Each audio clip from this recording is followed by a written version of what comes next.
Rain tapped gently against the windows of the cottage. Inside, a young German soldier sat at a kitchen table, staring at a porcelain teacup someone had handed him. The woman across from him, English, older, dressed in a worn cardigan, pushed a plate of buttered toast closer. "Eat," she said gently, her voice barely above the wind outside. He didn't move. This wasn't a barracks. There were no guards, no chains, just a fire in the hearth and a scent he hadn't smelled in years. Safety. Only days earlier he'd been marched off a British transport expecting barbed wire, punishment, maybe worse. Instead, they brought him here, a cottage, a farm, a family. He looked around the room, heart pounding. The curtains were floral, the walls were warm, there were books, a dog sleeping on a rug. This wasn't a prison. It was someone's home. He whispered aloud, more to himself than anyone, "Is this captivity?" And the answer, softly, from the English woman, "No, this is England." The words echoed in his mind, impossibly soft. The boat had groaned into harbor under gray skies, its decks slick with sea spray and silence. The German prisoners disembarked with the stiffness of men still waiting for a blow. Their uniforms were ragged, boots caked with the memory of bombed cities and broken marches. They had been trained not to cry, not to flinch, but inside, each man braced for the worst. They'd heard stories, tales traded in whispers during the final days of the Reich, that the British would line them up like cattle, that revenge would be swift and silent, that once the war ended, their suffering would begin. But nothing came. No snarling dogs, no rifle butts, only the peculiar stillness of English weather and the low murmur of soldiers doing paperwork. At the port, they were counted, given numbers, then herded onto buses, not boxcars, but buses with windows and cushions on the seats. That alone felt surreal. They were driven not to prisons, but to quiet villages, to winding country lanes flanked by stone walls and hedgerows, to places that looked like postcards they had only ever seen in propaganda. The fear didn't go away, not yet. Even as the countryside opened before them, they sat stiff-backed, waiting for the trap to spring. Every mile from the docks felt like borrowed time. They expected to see barbed wire at any moment. Instead, they arrived at small homesteads, low stone cottages, empty farmhouses, converted barns. Doors were opened, names were read from clipboards, and one by one the prisoners were handed over not to soldiers, but to civilians, women in cardigans, elderly men with walking sticks. Farmers who glanced at them with tired eyes. "Go on, then," a British officer said, nodding to a lanky German youth standing frozen at the edge of a garden. "Mrs. Holloway's expecting you." It was not a joke. Inside, there were no cells, no chains, just a kitchen that smelled faintly of tea and boiled potatoes, a chair by the fire, a bed with a wool blanket tucked in with care. The disbelief was unbearable. Some men sat down slowly, half expecting the chair to collapse beneath them as punishment for daring to accept it. Others refused food at first, convinced it must be tainted or drugged. The absence of cruelty felt more threatening than cruelty itself. Still, the days began to pass. Not in fear, but confusion. They were assigned work, mending fences, milking cows, helping elderly farmers lift hay bales, but always under supervision that felt more like a watchful neighbor than a jailer. And in the evenings, they were allowed to sit by fires, handed steaming mugs of tea they barely knew how to hold. One man stared at the floral wallpaper in his room for an hour, unable to fathom why his prison had lace curtains. Another reached out to touch a dog that had wandered into the kitchen, and when it licked his hand, he burst into quiet tears. They had expected hunger, beatings, silence. Instead, they were fed, spoken to, even acknowledged by name. It didn't make sense. It didn't fit with what they'd been told. What kind of enemy gave you a blanket instead of a blow? What kind of war ended in a home? In one cottage, a POW stood awkwardly by the window, watching the fog roll across the hills. The old woman who had taken him in shuffled into the room and offered him a biscuit. He stared at it like it was a trick. "Eat," she said. And when he didn't move, she placed it gently in his hand. He whispered, "Why?" And she only said, "Because you're here." The sentence made no sense in German, nor in English, but something in it cracked the armor he had wrapped around himself for years. He turned away from the window, sat down, and ate. No one had told them that captivity could begin with kindness, but everything they had been told had warned them it wouldn't. Before the toast, before the tea, before the strange calm of English evenings, there had been speeches. So many speeches, on training grounds, in barracks, broadcast through loudspeakers that echoed down city streets. "Victory or death," the officers had shouted. "A German soldier does not surrender." The words had drilled their way into the marrow of young men, not long out of school, until surrender itself was recast not as an option, but as a disgrace worse than death. In the final months of the war, the Reich had grown frantic. Commanders invoked ancient codes of honor, twisted versions of Bushido, demanding that even clerks and cooks die for the fatherland.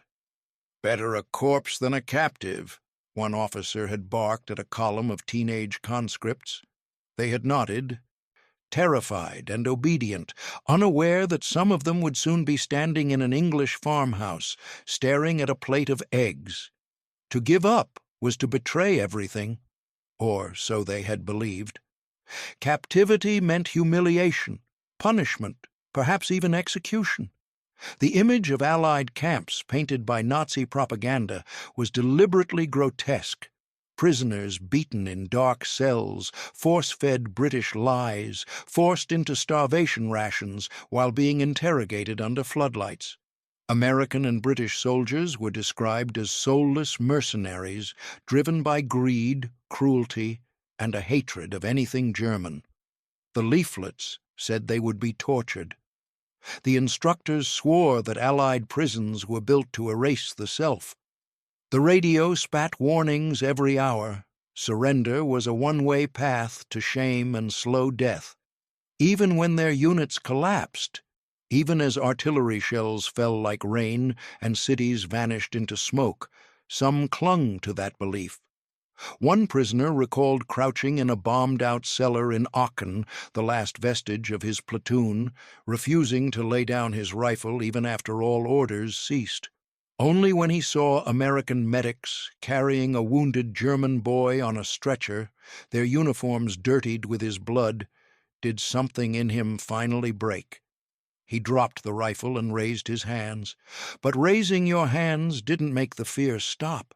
It only invited a new kind, because once surrendered, once stripped of weapons and ideology, they were supposed to disappear. That was the unwritten rule.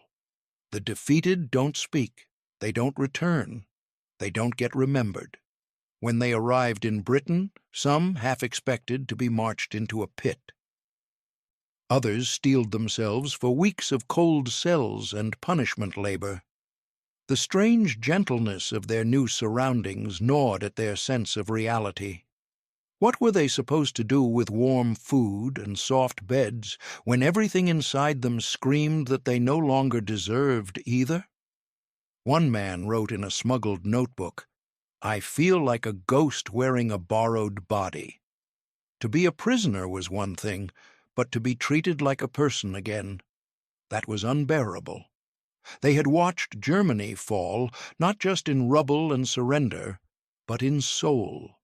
By the end, the cities were only skeletons, The trains ran on desperation, and the uniforms they wore felt like costumes from a play that no longer had an audience. Now they walked through English fields, touching fence posts, blinking at sheep, listening to wind that carried no orders. And in that silence, something began to stir. Not rebellion, not hope, something stranger, confusion. Because if the enemy wasn't monstrous, what did that make the voices that had led them to war? The questions didn't stop at the threshold. They followed them into kitchens, across farmland, into homes where the walls were thin and the fire burned soft. This wasn't captivity the way they had imagined it. There were no cages, no high walls, no guard towers. There were instead front doors that creaked open to reveal puzzled civilians holding cups of tea. In many cases, it was widows, pensioners, or farmers with too much work and not enough hands who had agreed, voluntarily, to house the enemy. The British government had allowed civilians to take in low-risk German POWs, especially those who had worked in agriculture or medical services. The countryside needed labor. The war had taken too many young British men, and the fields could not wait for peace to grow again. So the impossible happened. People opened their homes to those they had once feared. There was no welcome party, just awkward hellos and nods, followed by silence that stretched too long. Some hosts refused to look them in the eye. Others, to the prisoners' disbelief, asked questions. One woman, whose son had died in North Africa, looked across a table at the young German assigned to her farm and asked, "Do you miss your mother?" He did not answer. He couldn't. Breakfast became the first battleground. In the early days, the men sat stiffly at the table, unsure if they were even meant to eat. A plate of eggs, a strip of bacon, toast, butter, tea. The same food the family was eating. That alone felt suspicious. One prisoner tried to leave it untouched, assuming it was a test. Another wrapped the toast in his napkin and hid it in his coat. It would take weeks before they believed it wasn't some trick of psychology. And then there was the language, the clumsy bridge built out of broken English, pantomime gestures, and guessed intentions.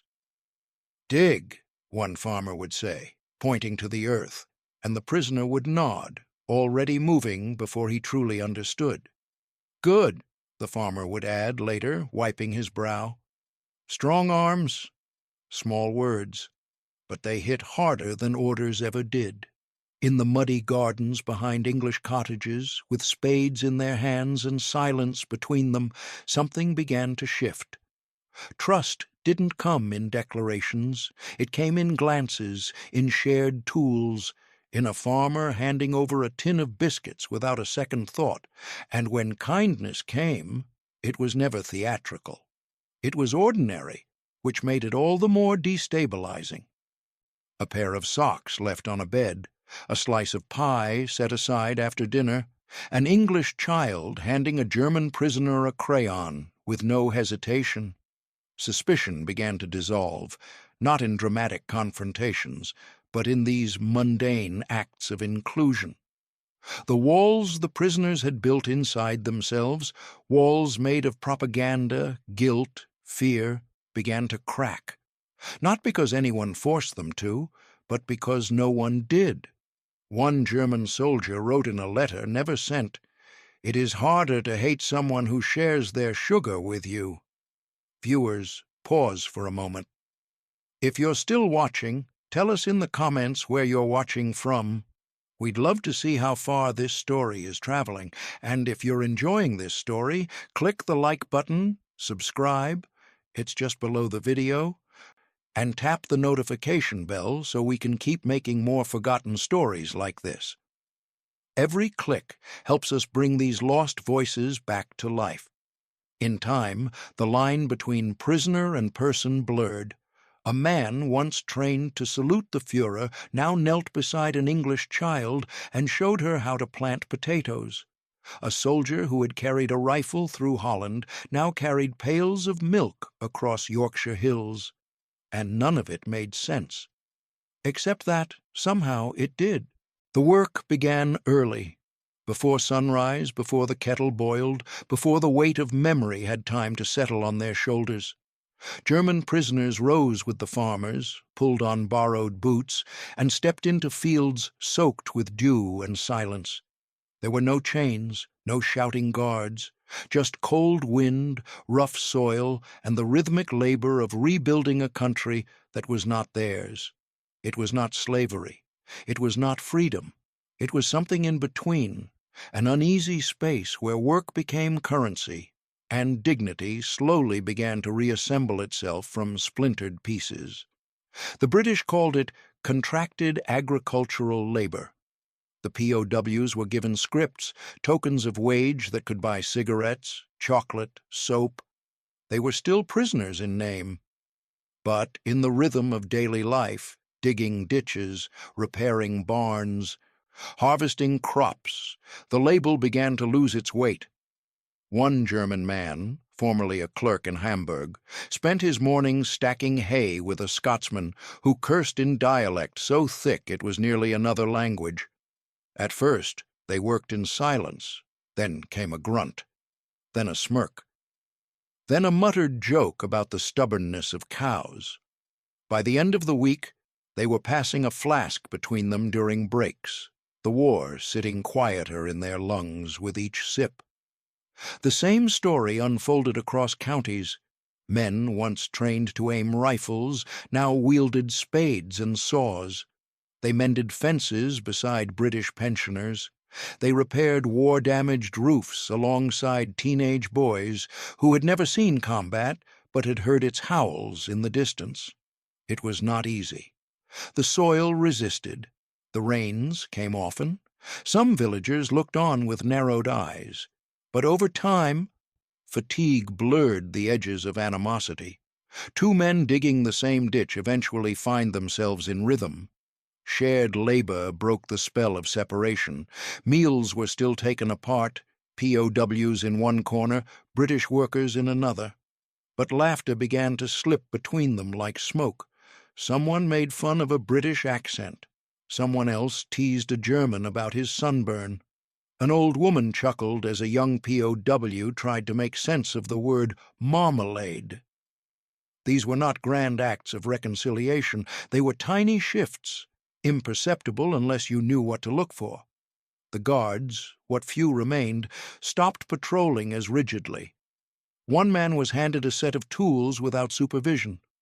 Another was asked to walk to the village alone to collect supplies, and returned. No one ran. Not because they feared punishment, but because there was nowhere else to be. And so identity softened. The POWs were no longer just Germans. They became names, faces, helpers. The farmer stopped referring to the Jerry boy and began calling him Carl. One prisoner repaired a stone wall that had collapsed during a bombing. When the job was done, the farmer's wife brought him a slice of pie and said, "You've got good hands." He didn't know how to respond. He just nodded, the compliment landing heavier than any uniform he'd ever worn. The war was not forgotten, but it was no longer the only story being told. In 1,000 small gestures, a shared joke, a trusted errand, a borrowed book, the line between enemy and neighbor faded, and in its place something unexpected took root. Not friendship, perhaps, but familiarity. The kind that grows in soil, turned by two pairs of hands, the kind that lingers long after the fighting has stopped. And then the letters began to arrive. Thin envelopes, worn and wrinkled from their long journey across borders and censors, stamped with the ink of survival. They came from mothers still living in the hollowed shells of apartments, from sisters who boiled weeds for broth, from wives who signed only with first names, afraid to say too much. The handwriting wavered. Some were written on scraps of wallpaper or torn pages from old books. The first letter came to a man from Cologne. He opened it slowly, careful not to tear it. Inside, his wife wrote of their street reduced to ash, of their son sleeping beside her on the floor of a cellar. "We are alive," she wrote. "The neighbor's girl died last week. There was no bread, so she stopped waking up." He read the letter twice, then folded it and placed it under his pillow, saying nothing. But the next morning he refused his porridge. The news spread quickly. Berlin was starving. Dresden was gone. Hamburg barely had power. What shocked the men most was not just the ruin, but the contrast. Here in England their bellies were full. They woke under blankets, not rubble. They were offered meat, eggs, even jam. It was modest by British standards, but by German ones it was abundance, and it was unbearable. One morning, a man from Leipzig stood in the corner of the kitchen, staring at a slice of buttered toast. He didn't touch it.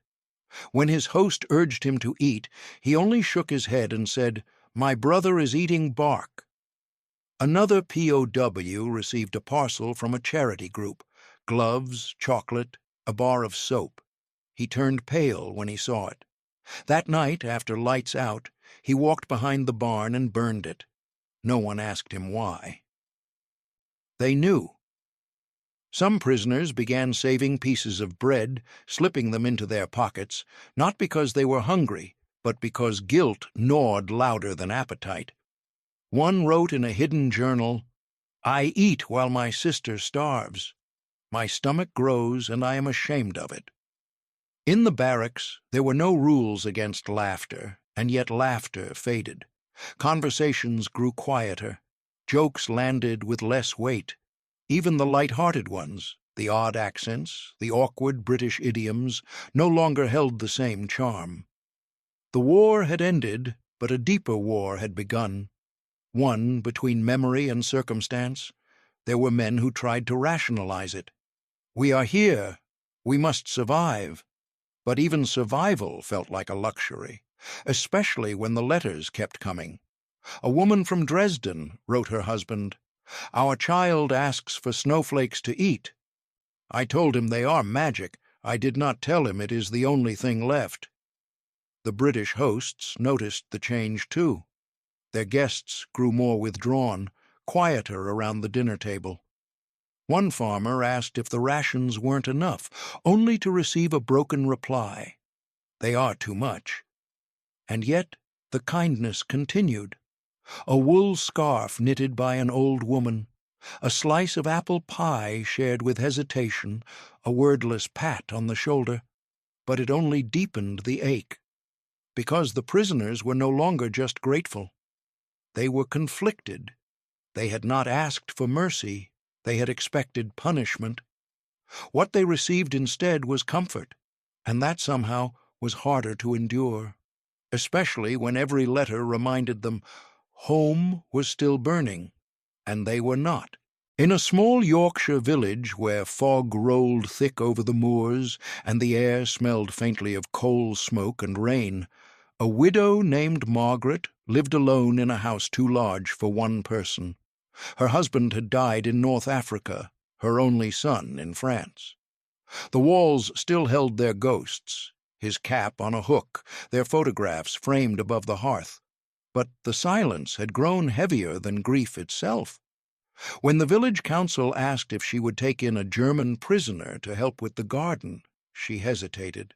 Then, after a long pause, she said yes.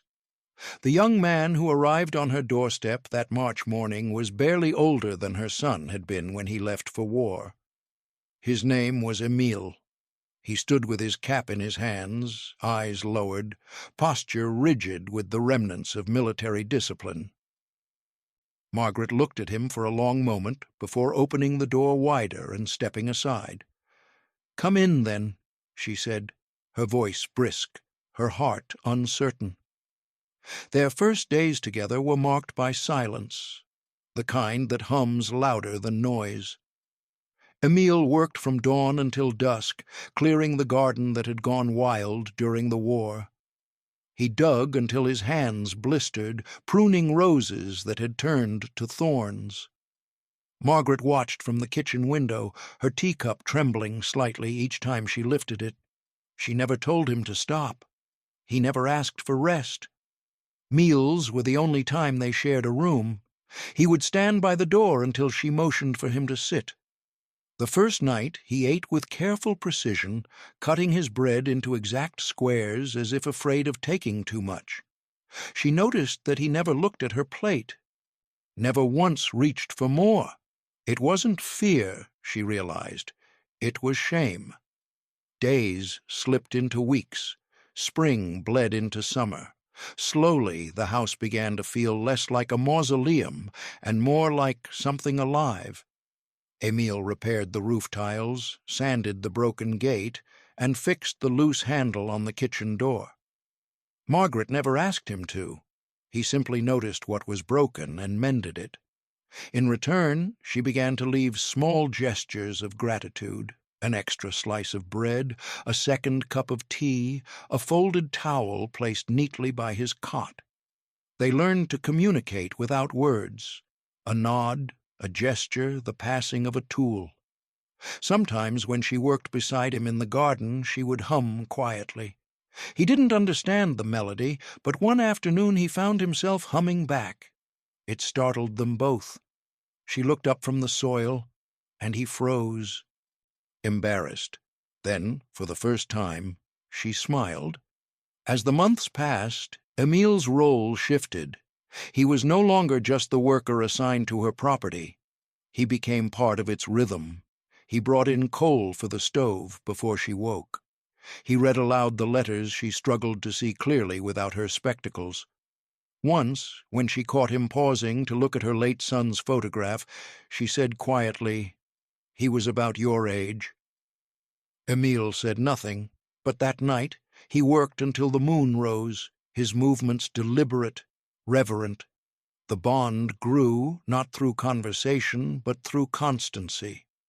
When Margaret fell ill one week, it was Emile who made the tea, who fetched the doctor, who sat quietly by the fire in case she needed anything. He never crossed a line, never assumed familiarity. But something invisible shifted in those days, something both of them felt and neither dared to name. On the first day of autumn, as the air turned sharp, Margaret handed him a small brass key. "For the back door," she said simply.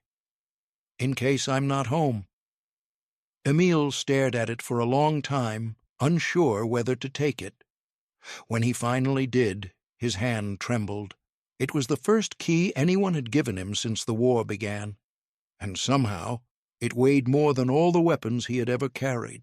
But not every prisoner felt its weight. Not all keys were accepted, and not all doors opened.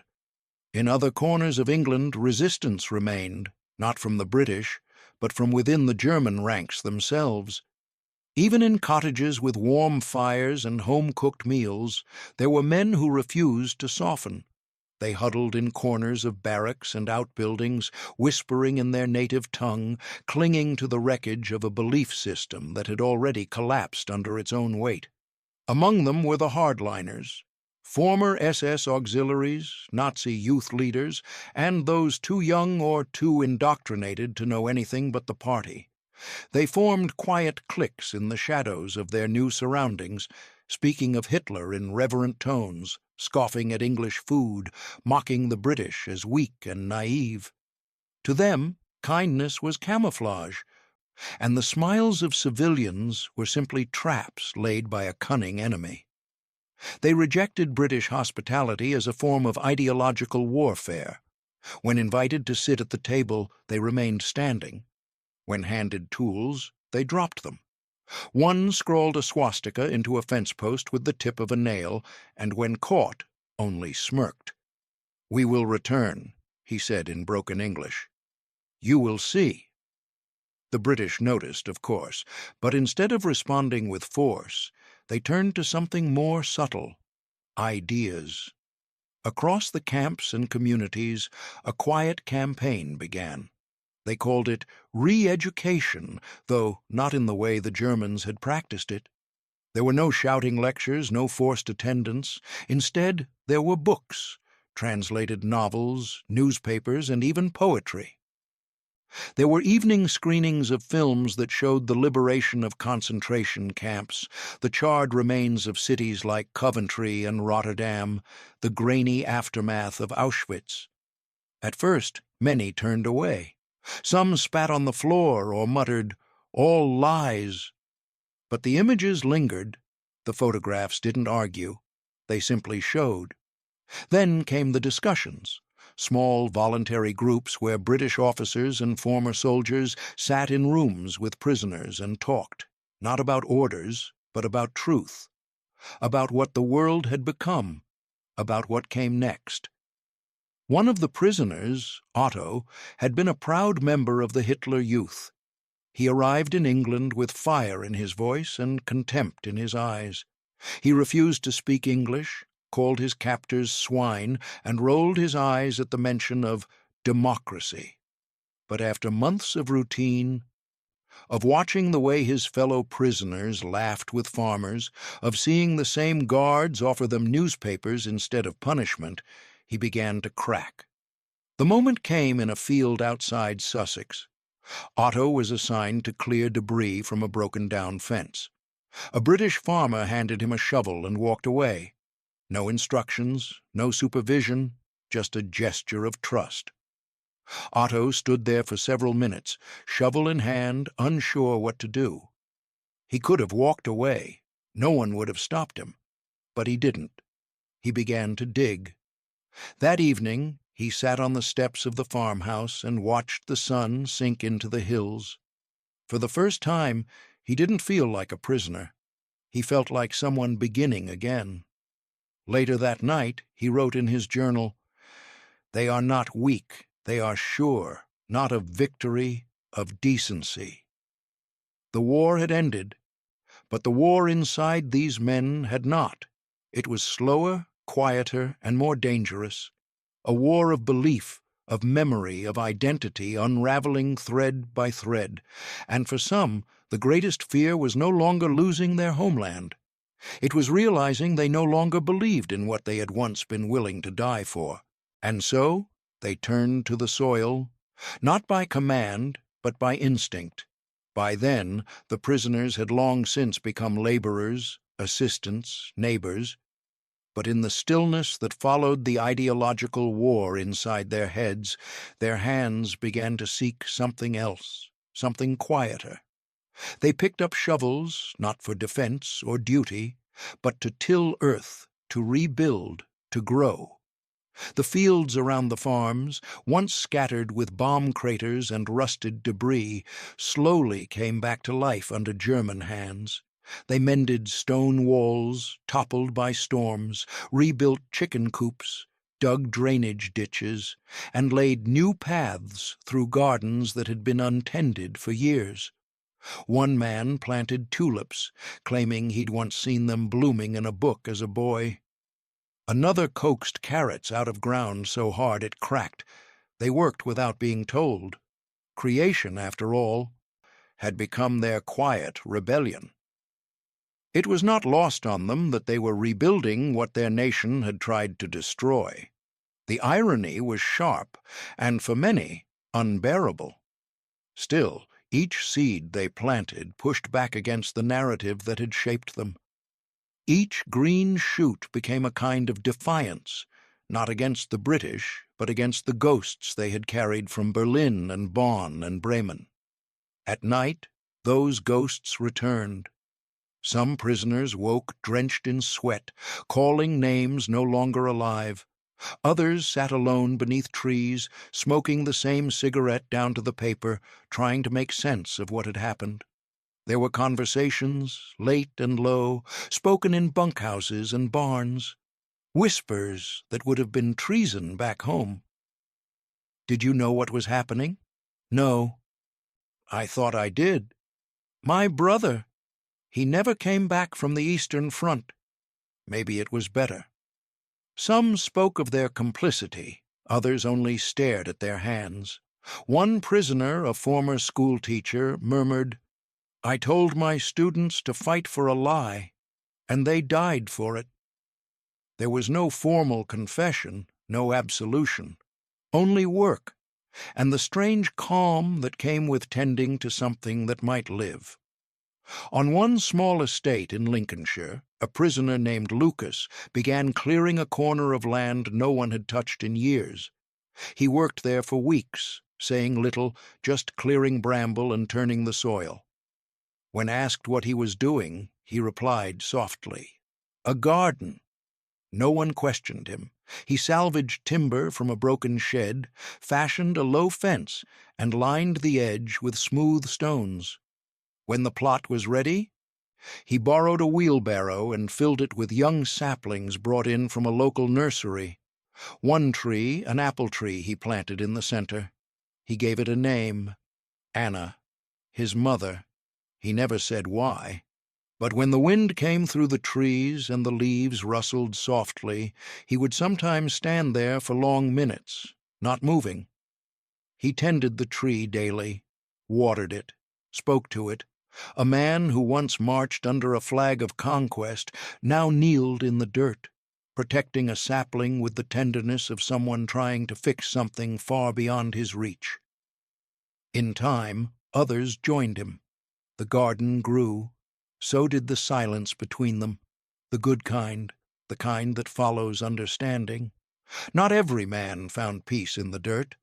Some never planted a single seed, but for those who did, something shifted.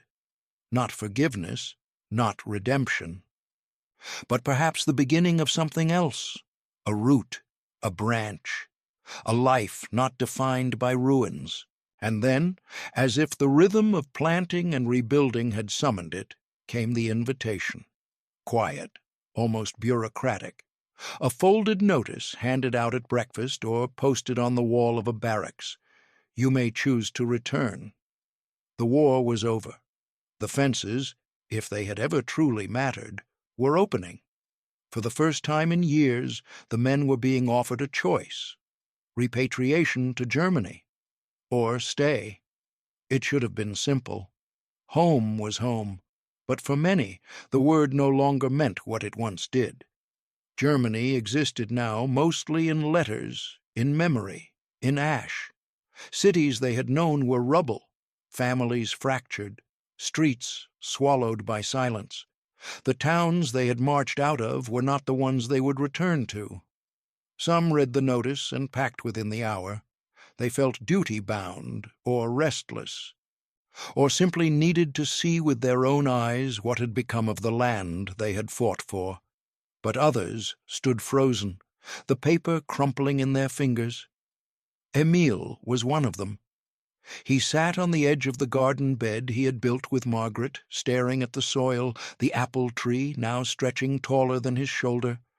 The key she had given him still hung on a string around his neck. He didn't say anything for a long time. When he did, it was only, "I don't know where I'd go." It wasn't loyalty to Britain that rooted him here. It was something more subtle, more difficult to name. Familiarity, safety, dignity. Things he hadn't known until he met them in enemy hands. Word spread that some prisoners were applying for British citizenship. At first, it was dismissed as rumor, then disbelief. But it was true. A few began the paperwork. Their hosts sponsored them. Farmers wrote letters. Local officials vouched for their character. One man, once a Nazi youth, now worked full-time in a carpentry shop and lived in a cottage behind the bakery. Another had married a war widow, the two of them joined by grief and resilience. Not all applications were accepted. There were hesitations, political concerns, but the very act of applying said more than any speech. It spoke of a shift no one had predicted, the transformation of men who had arrived in Britain with iron in their hearts and left with something far more fragile: hope. Among the letters later found in archives, one stood out. A German POW named Wilhelm, held in Somerset, wrote to a British liaison officer shortly before his return. His handwriting was neat, deliberate, as if trying to press meaning into every word. Germany made me a soldier, Britain made me a man. The line struck like a match. It said everything he couldn't say in public, everything many others had only whispered in late-night conversations and quiet gardens, because for all the fences and barbed wire, it was never the guards that held them.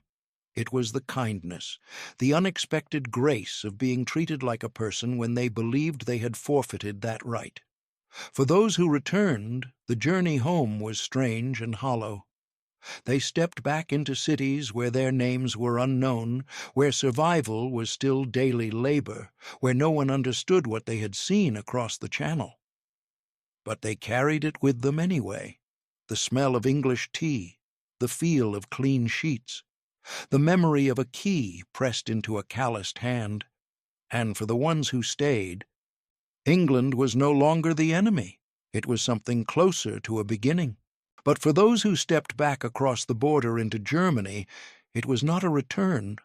Not really. It was a crossing into something unrecognizable. Towns were reduced to outlines, street names to broken signs, and homes to shells. The train windows offered only dust and rubble where cities once stood. And yet, worse than the destruction was the silence. There were no cheers, no reunions in crowded stations, no banners or embraces, just weary glances and murmured names, people afraid to ask who had survived and who hadn't.